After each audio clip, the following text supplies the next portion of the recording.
Hello everyone and welcome to my channel. I'm Nicholas Dimitriadis and I'm a resident in ophthalmology in General Hospital of Sparta. Today we're going to talk about a super interesting case about an 80 years old female that came to us 1 month before, and she was complaining of decreased visual acuity and blurred vision mostly in the right eye.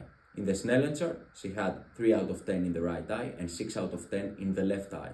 Under the slit lamp, she had a nuclear cataract, the OCT was clear and the fundoscopy was also clear. So we proceeded with phacoemulsification and everything went by book. After 2 weeks in the post-operative examination, she came back and she was complaining of no improvement in the eye that we operated. In the Snellen chart, she was counting the fingers, so it was worse than before that she was counting 3 out of 10. What is the differential diagnosis that someone can think in cases like this? Like an optic disc pathology, a macular pathology, a corneal pathology, or something that has to do with an infection in the anterior or posterior chamber. Let's take it step by step. Here you can see that we have an excellent cataract operation with the absence of corneal edema and with the absence of cells in the anterior chamber. So we are not thinking anymore the infection, we are not thinking the corneal edema, and we are not thinking any complication in the anterior chamber due to the cataract operation. So we proceed with fundoscopy and with an OCT. So here you can see that we proceeded with fundoscopy comparing the right to the left eye. I realized while I was comparing the two eyes that the right eye had an optic disc edema grade 4. You can see the obscuration of the major vessel, you can see a complete elevation including the cap, and also a circumferential halo around the optic disc. And this is the normal optic disc in the left eye. While taking a better history, she told me that 2 days now she had also a jaw claudication with PMR symptoms, with joint pains and muscle aches, mostly in the shoulders, that were getting worse and worse the last 2 days. So I was sure that I had to do with an anterior ischemic optic neuropathy, but I was not sure if it was arteritic or non-arteritic. Due to the total occlusion of the vessel in the optic disc, I was mostly going to the arteritic side because the non-arteritic side has a segmental occlusion of the vessel in the optic disc. So we proceeded with an OCT. Here you can see the OCT in the right eye. We are observing the macula.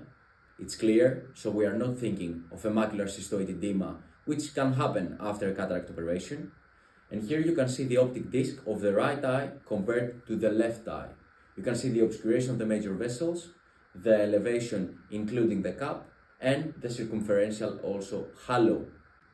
Then I continue with a full blood count.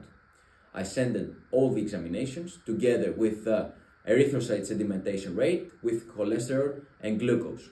Cholesterol and glucose were normal, so we are starting not to think about non-arteritic type of anterior ischemic optic neuropathy, and the erythrocyte sedimentation weight was 90. The normal value above 70 years old is below 25. What is the goal in cases like this? First of all, you want to gain back the visual acuity in the affected eye as much as you can.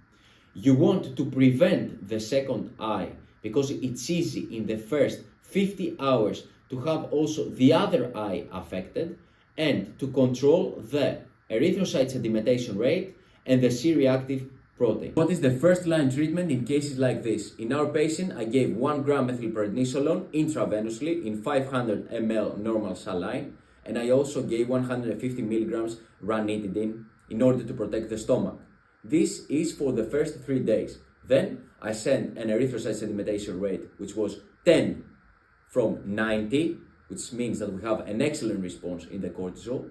And then you change from intravenous therapy to oral therapy in oral prednisone, which goes 1 milligram every kilo of the patient. In our case, the patient was 80 kilos, so I gave around 80 milligrams of prednisone for the next days.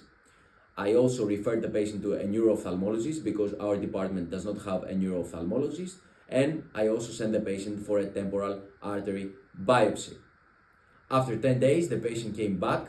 In the Snellen chart, the visual acuity was 4.5 out of 10, which means that it was better than before the phacoemulsification, before the cataract operation, which means that we have an excellent response.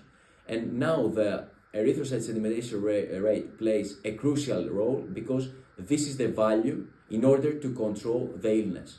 You have to taper the cortisol levels and check the erythrocyte sedimentation rate in order to protect the patient from another episode of anterior ischemic optic neuropathy. So the final diagnosis was giant cell arteritis with anterior ischemic optic neuropathy. These are the things that someone can do as a resident when he or she faces the first incident of optic disc pathology from giant cell arteritis. Thank you.